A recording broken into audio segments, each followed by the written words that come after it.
gueules, les GG, RMC Story, les grandes gueules avec aujourd'hui Zora Habitant, Joël Dagosseri, Mourad Boudjelal. Vous souhaitez assister au show des GG, 06 60 61 00 60.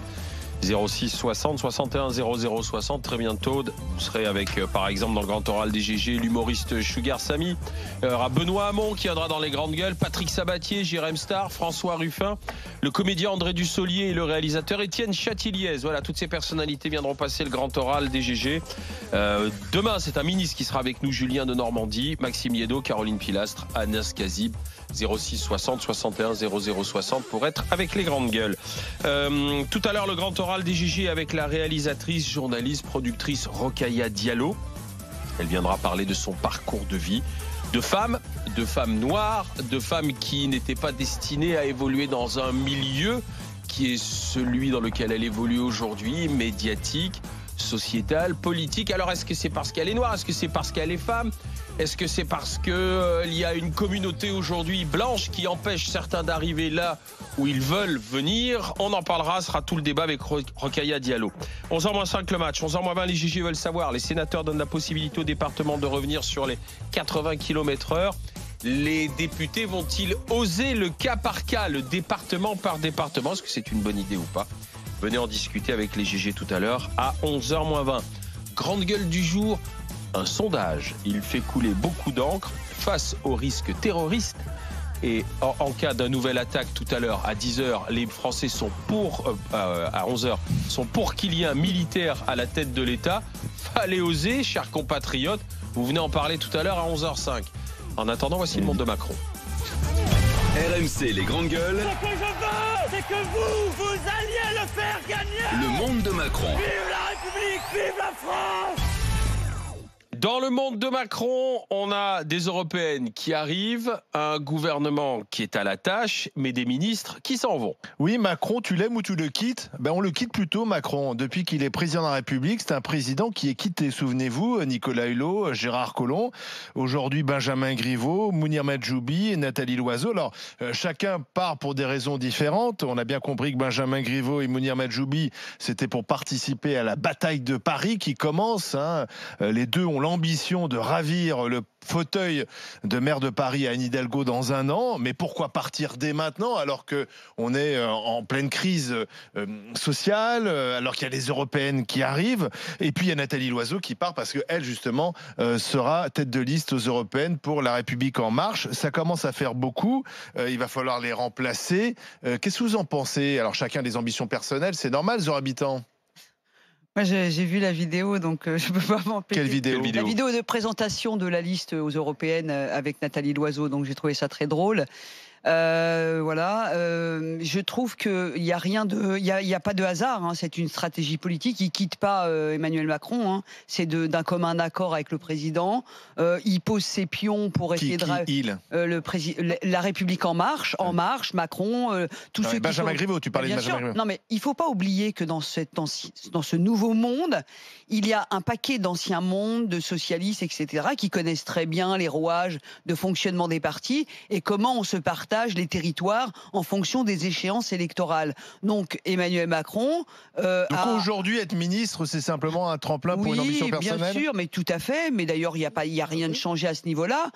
Donc il faut partir à la conquête des territoires parce que, souvenez-vous, moi qui ai été au Parti Socialiste pendant 20 ans, les territoires sont un moyen de gagner d'autres élections. Donc En Marche n'a quasiment pas de maire, sauf ceux qui ont pris l'étiquette en cours de chemin. Les députés... on sait comment ils sont arrivés députés avec cette opportunité de nouveaux mouvements politiques. Donc Griveaux, Majoubi, etc., ils quittent pas Macron. Ils essayent de tisser la toile En Marche un peu plus sur toutes les strates de la société politique. Et surtout de Paris, visiblement. Mais oui. Joël. Puis ailleurs aussi. Je sais pas, on en parle comme si ça faisait un tremblement de terre. Moi, je te dis, le départ de Nathalie Loiseau. Nathalie Loiseau. Quand Mounir Mahjoubi, c'est un peu différent. Je l'ai trouvé bon à son poste, même dans ses interventions. Je sais pas, il n'y a toujours pas le réseau dans la Creuse. Non, oui, non, mais... Moi, j'attendais ça, trouvé... c'est pas faux. Voilà, je l'ai trouvé un peu plus Après, présent. Mais dans la Creuse, c'est une punition, c'est normal. Oh, méchant.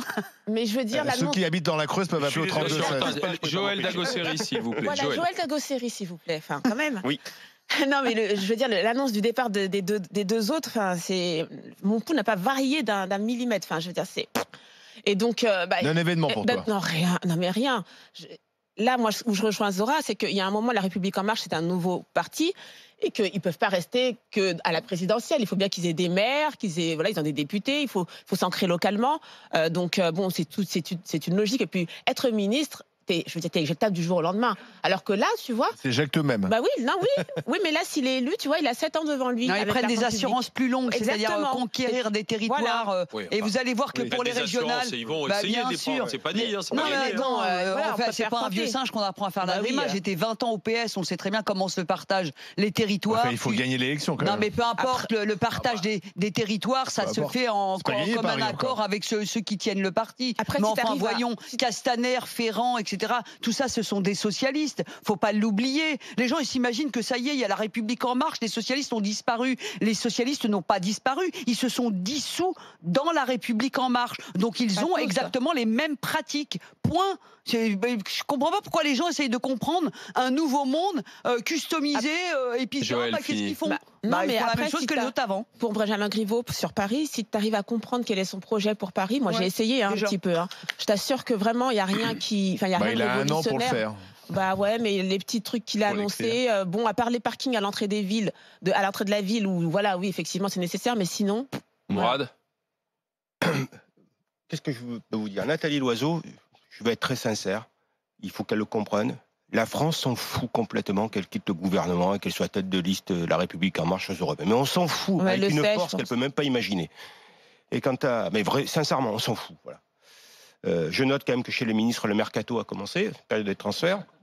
Quant aux deux autres, que j'aime bien, Mounir Mahjoubi, Benjamin Griveaux, je le connais moins. Moi, je suis juste qu'ils sont aujourd'hui chargés d'une mission assez importante, qui est la mission la plus importante même de l'année prochaine.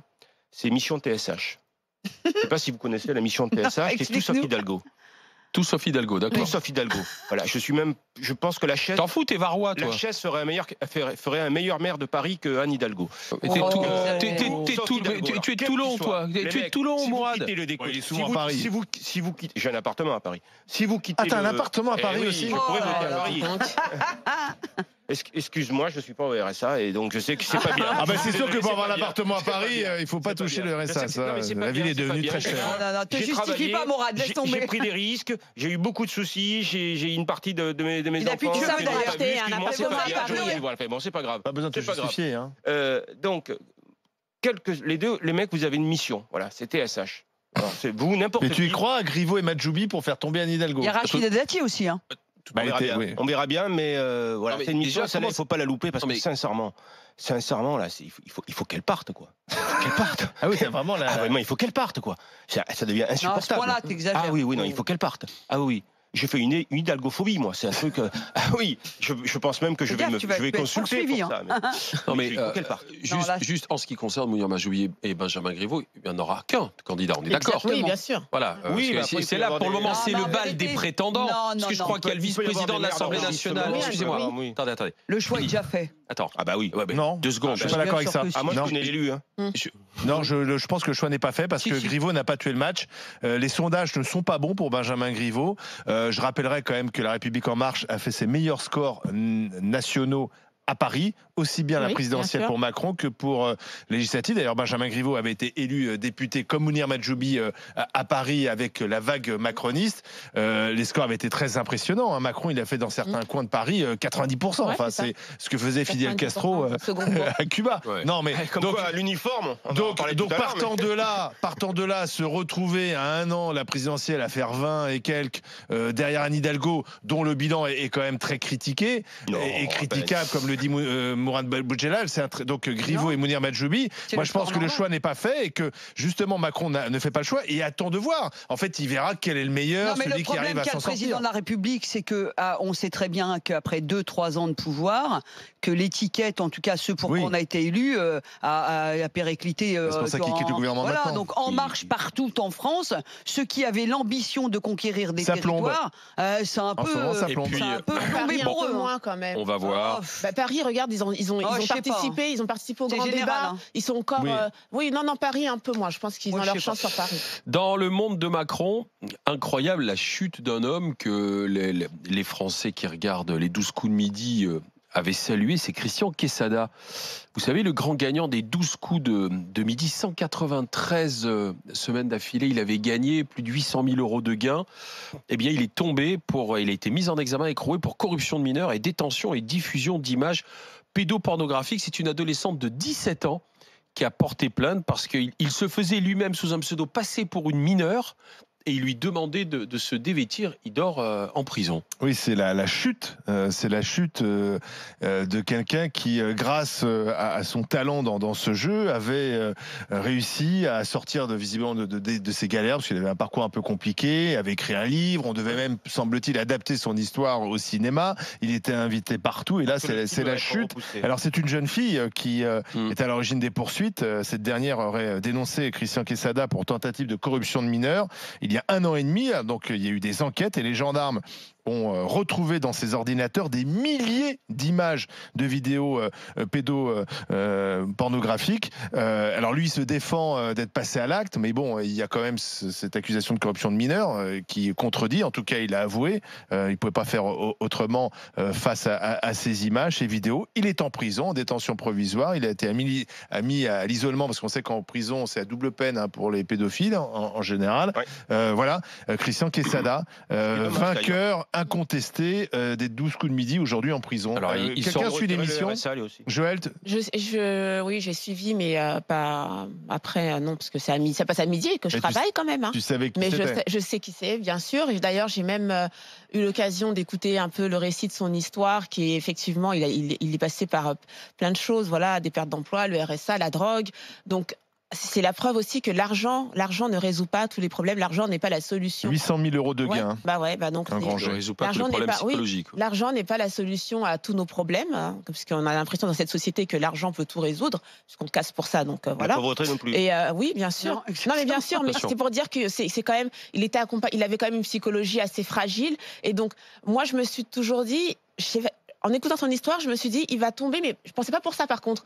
Je me suis dit, la drogue, peut-être le fait de côtoyer certains cercles, voilà, comme il avait déjà été cocaïnomane et tout. Après, la pédophilie, ça n'a rien à voir avec le statut social. La pédophilie, non, bien sûr, mais je ne pensais pas du tout qu'il pouvait tomber pour pédophilie, quoi. Là, c'est dommage. Ce qu'il y a plutôt de bien ces derniers temps, c'est que finalement, tous ces actes de pédophilie, de sexisme, de viol, etc., il y a quand même quelque chose qui s'est produit dans la société où de toute façon, voilà, il y a de plus en plus de gens qu'on va découvrir quels que soient leurs milieux sociaux, hein, puisque l'inceste et la pédophilie, c'est comme la violence faite aux femmes. Ça n'a rien à voir avec les milieux sociaux. Il se trouve que c'est lui.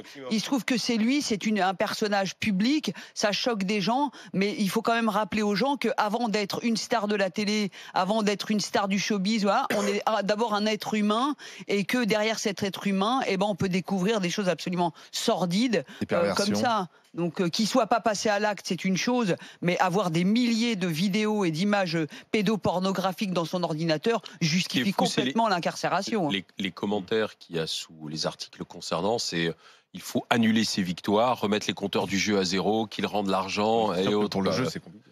Ce que je voulais vous dire, moi, de façon très claire et très franche, un mec qui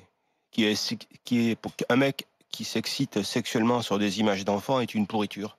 Donc ce mec est une pourriture si c'est vrai. Enfin, point barre, je peux pas vous en dire plus. Après, moi, on peut expliquer des parcours et tout, mais moi, il y a une chose dont je suis certain. Si dans ma tête j'avais des images comme ça, là, ça peut vous arriver effectivement. Je pense que j'irai consulter en premier, j'irai voir un médecin en disant j'ai des pensées, j'ai des images qui vont pas bien là. Voilà, qu'est-ce que je fais? Est-ce que vous pouvez m'aider? Et surtout quand on se revendique Bien de sûr. sa culture et de son intelligence.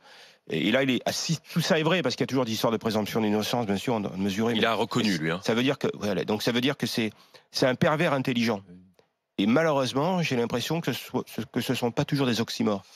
Pervers et intelligent. Voilà. Mais en tout cas, je le répète, des mecs qui s'excitent sur des images d'enfants, quels qu'ils soient, sont des pourritures. Et je suis poli. Dans un instant, grande gueule du jour, ce sondage, un militaire à la tête du pays en cas de nouvel attentat. Visiblement, les Français sont pour. Et vous, 32-16 pour en parler avec les grandes gueules. À tout de suite.